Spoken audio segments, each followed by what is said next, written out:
segment of Trojans Live is brought to you by Allstate. The Trojans are in good hands with Jack Sears. The quarterback joins us now. Jordan Moore and John Jackson with you on Trojans Live. Jack's line from his debut performance, 20 of 28 for 235 yards, 2 touchdowns, and no interceptions. Pretty impressive for a guy that had to work his way up the depth chart real quick to get to the top spot. And Jack, it was an interesting game. It seemed like something clicked for you on the last drive of the first half. What was it?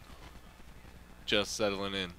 You know, it's amazing to be able to start in the Coliseum and support from my teammates and play in front of those fans. And as I got more comfortable with the offense and playing in that setting, just kind of felt back to normal. What was it? Nerves? What describe the first quarter then? You know, what was that feeling? Was it nerves? Was it rust? I mean, you heard Coach talk about it, or Lynn Swan was talking about it earlier, that you hadn't been out there in live bullets in a while. Yeah. I think it's been almost 2 years since I played my last game. That's crazy. For San Clemente High School, but yeah, I was getting a lot of reps in fall camp, but it had been a while since I'd taken reps in practice. That was the first time in multiple weeks because that's just how it rolls, not enough time. But yeah, a little shaking off the rust a little bit, settling in. I mean, if you're not a little bit nervous playing in front of those fans and in the Coliseum, then something's wrong with you. Right, but you know, come on now. We have to really break this down to go back to the old school because a lot of people might not know that you went to San Clemente where Sam Darnold went. But the difference between you and Sam is you have a CIF championship and a state championship under your belt, which Sam Darnold does not. So I've seen this before. I've seen this act before, going back to your high school days. Did it feel like you got back, you were sort of back in high school where you started to see things slow down and guys started to make open because you made a couple of nice throws as well, especially that touch pass in the back of the end zone? Yeah, I mean, it's football. At the end of the day, it's what we do every day at practice, and it's natural. And once you settle in, it's a game. You're having fun. You're playing with your buddies, and it's just the atmosphere, and you're feeding off it. Do you feel like you put your best foot forward? Were you happy with your performance? Yeah, I think overall how it finished, I put a body of work out there that I'm proud of and showed everyone what I'm capable of. And with more reps and more time, I think it's only going to continue to improve, and I'm excited to see what happens. All right, so now one thing in high school when I used to watch you play, I mean, you were a great passer, but you also like to run. Now, tell me the difference now that you're running against college guys. A little bit different, little bit different when the guys are chasing you down. Couple shots out there. I've seen him drop shoulders on some guys in the secondary before in the past. Not that much anymore. You know, just the running aspect of your game. How does that transfer to the college level? Found out real quick. Guys are a lot faster, a lot bigger, and hits are a little bit harder. But definitely think the more comfortable I get, the more I'll see the running lanes, and it'll be similar. Maybe not breaking off quite as big of runs or escaping as many tackles, but it's a nice tool to have in my toolbox. Yeah, you think you haven't had enough practice time. Holden Thomas was sitting behind. He was the backup quarterback. After you taking all those hits, he'd come over the sideline. He'd say, "Jack, maybe slide a couple times. I don't know if I'm ready to go in there." Yeah, I think everyone was telling me to slide a little bit more than I was, but it's just how I played the game, and I probably can slide a little bit more, but I'm going to continue to play my style and physical football. And you're a live runner out there too. I mean, there's been a lot of talk about this running game. Did you feel like, you know, not only could you energize the passing game, but try to help get the running game going as a sort of second live runner in the backfield?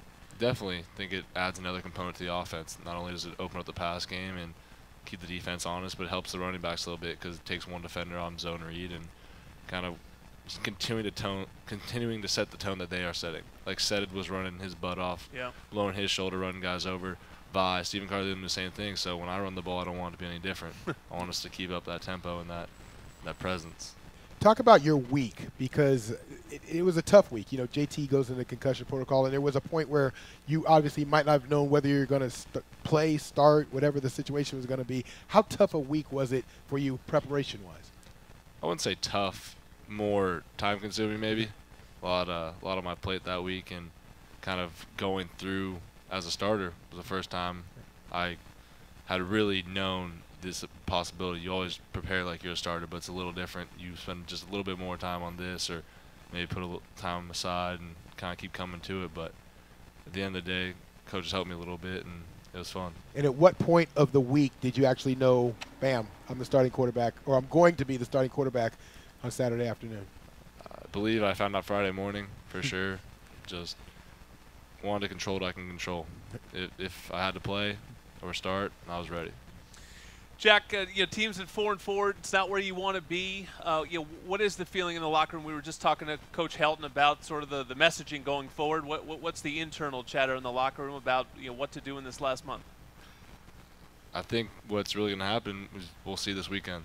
We'll see what guys are fighters, and we'll come out and play and fight for each other, and we'll see if we show up, what happens. I think we have a lot of fighters in that locker room, a lot of pride, a lot of guys that want to play for the guy next to him, for our seniors, and I think we're going to come out determined and fired up to play a Oregon State team who just upset Colorado. Yeah. Obviously, you heard Clay talk about that.